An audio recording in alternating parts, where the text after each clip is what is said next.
আসসালামু আলাইকুম প্রিয় শিক্ষার্থী বন্ধুরা, এসএসসি 2026 ব্যাচ ইংরেজি সেকেন্ড পার্ট। ইংরেজি সেকেন্ড পার্ট অনেকে গ্রামার পারে না, অনেকে মুখস্থ পড়া পারে না। তো আজকের ভিডিওর মাধ্যমে আমি এ টু জেড আলোচনা করব তুমি কিভাবে না পড়ে 50 থেকে 60 মার্ক আনসার করতে পারো এবং পরীক্ষায় ভালো একটা মার্ক অর্জন করতে পারো। সো তোমাকে আগে প্রশ্ন প্যাটার্নটা বোঝাই, 1 নং থেকে শুরু করে একদম লাস্ট পর্যন্ত কি কি থাকে। সো এক নজরে ভিডিওটা দেখে নাও, শেষ মুহূর্তে যদি পরীক্ষার জন্য ভিডিওটা দেখে যাও তোমার জন্য অনেক হেল্পফুল হবে। সো দেখো, 1 নম্বরে হচ্ছে পার্টস অফ স্পিচ এবং আর্টিকেল প্রিপোজিশন সবকিছু মিলিয়ে মানে আওলাজলা একটা 3 থেকে 4টা টপিকস মিলিয়ে থাকবে, একটা বক্স আকারে থাকবে। দেখো এটা হচ্ছে 26 সালের একদম প্রশ্ন, তুমি দেখো প্যাটার্ন।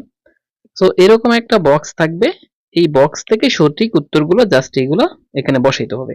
এখন সবার প্রশ্ন থাকে, স্যার এই এই যে প্রশ্ন এটা কি আমাদের তুলতে হবে? না, তুমি শুধু উত্তরটা লিখলেই হবে।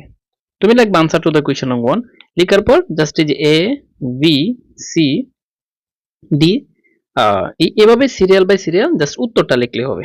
এখন তাহলে এটা তো বুঝলাম, এখন কথা হচ্ছে স্যার তাহলে আমরা এটা বসাবো কেমনে? তোমাকে কিছু নিয়ম পাঠতে হবে, এরপরে আমি কিছু শর্টকাট তোমাকে আমি শিখিয়ে দিচ্ছি, যাতে তুমি এটা থেকে 5-এ 5 পাও এবং যদি 10 থাকে যাতে 10-এ 10 পাও। সো এইটা থেকে অনেকেরই 10 নাম্বারই থাকে। তো তোমার কাজ হচ্ছে তুমি না পড়ে কিভাবে পাবা।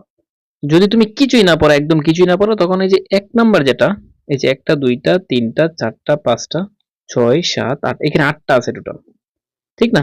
এখন আরো 2টাকে তোমাকে বানাইতে হবে, টোটাল হচ্ছে 10টা দিতে হবে। যেহেতু এখানে 10 পর্যন্ত যে পর্যন্ত আছে, তার মানে তোমার কাজ হচ্ছে এই যে 1 নাম্বারে যেটা আছে এটা এ নাম্বারে বসিয়ে দিবা। কথা কি বুঝছো? যদি না পারো আর কি। এরপরে তোমার এই যে 2 নাম্বারে যেটা আছে এটাই হচ্ছে বি নাম্বারে বসাই দিবা।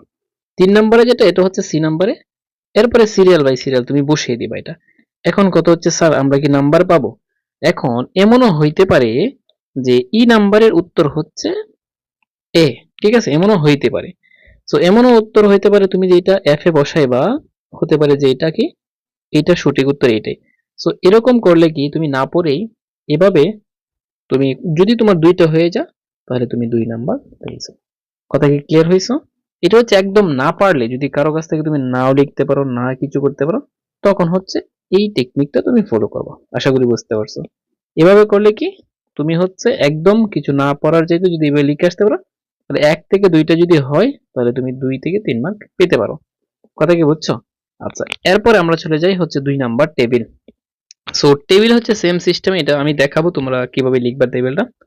তো এই যে রবীন্দ্রনাথ একজন ব্যক্তি সম্পর্কে থাকবে, রবীন্দ্রনাথ ওয়াজ, আগে বসাও এর সাথে ওয়াজ। তো রবীন্দ্রনাথ ওয়াজ, রবীন্দ্রনাথ ছিল, ঠিক আছে। তাহলে অসবর্ন, এই যে অসবর্ন,